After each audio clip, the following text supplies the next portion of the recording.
President Donald Trump says it's a dangerous time for young men in the United States. Is he right or wrong? Hey everybody, I'm Chad Hasty, host of the Chad Hasty Show, which airs weekday mornings 8:30 to 11 a.m. Central Time on News Talk 95.1 FM and 790 a.m. KFYO. So President Trump defending Brett Kavanaugh on Tuesday, and said during a news conference, quote, "It's a very scary time for young men in America when you can be guilty of something you may not be guilty of." Trump said Kavanaugh has been treated unfairly as multiple women have come forward to accuse the federal judge of sexual misconduct. Reading from thehill.com, the FBI investigating the allegations, delaying a Senate confirmation vote. Quote, "It's a very scary situation where you're guilty until proven innocent," the president said. That is a very, very difficult standard.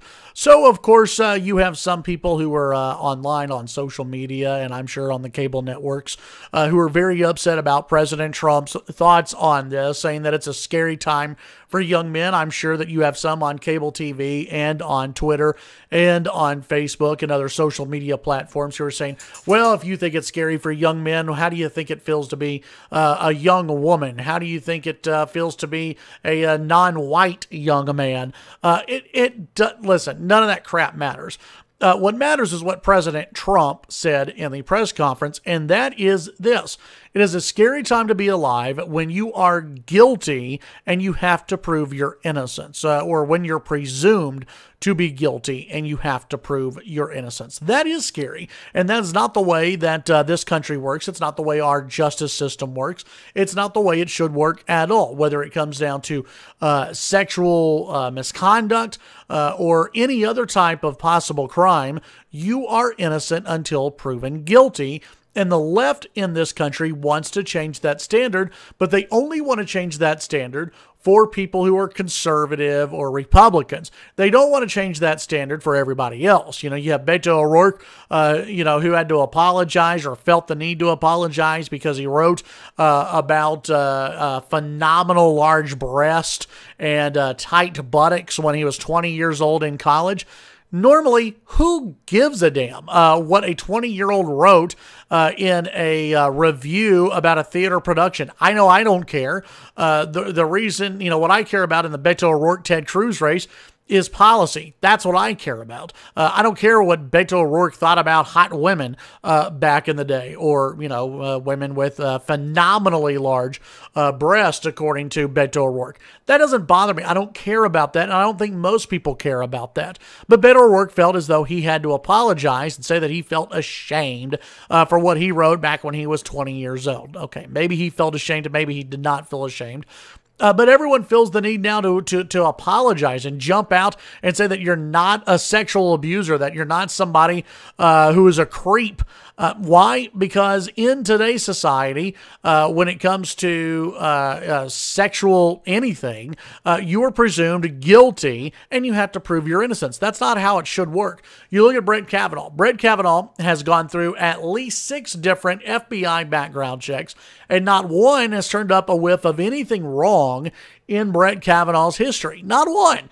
But he's presumed guilty by the left and by the media in this country because he's a conservative, because he may overrule Roe versus Wade. And really, that's what it's all about.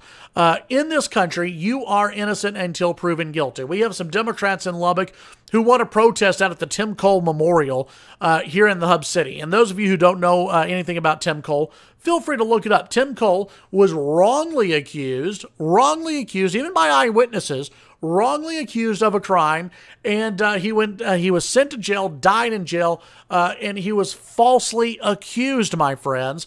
And you have people in Lubbock, Democrats in Lubbock, who without any evidence whatsoever, with no evidence, with no one corroborating the story of Dr. Blasey Ford or any of these other women, want to convict Brett Kavanaugh and say that Brett Kavanaugh is guilty. And they're protesting at this memorial saying that this guy is guilty without any evidence whatsoever. Ironic? Come on, people.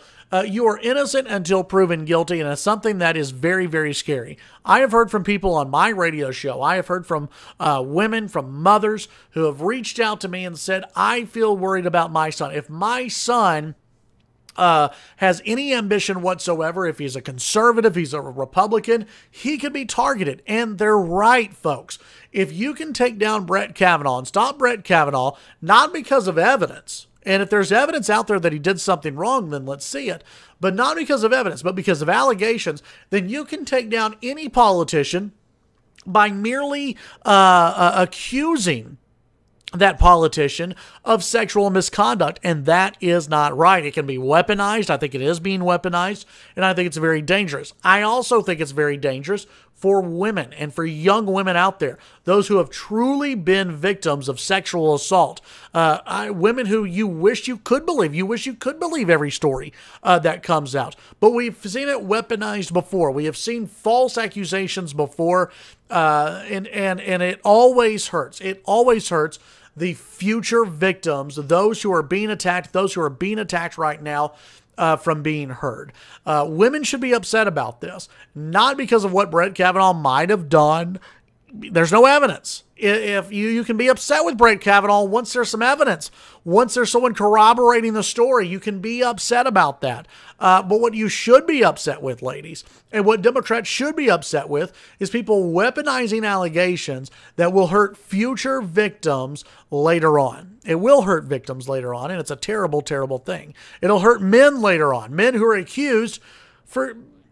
And there's no evidence. There's no evidence at all. I think the president's right here that it is a scary time in America where you are presumed guilty and you have to prove your innocence.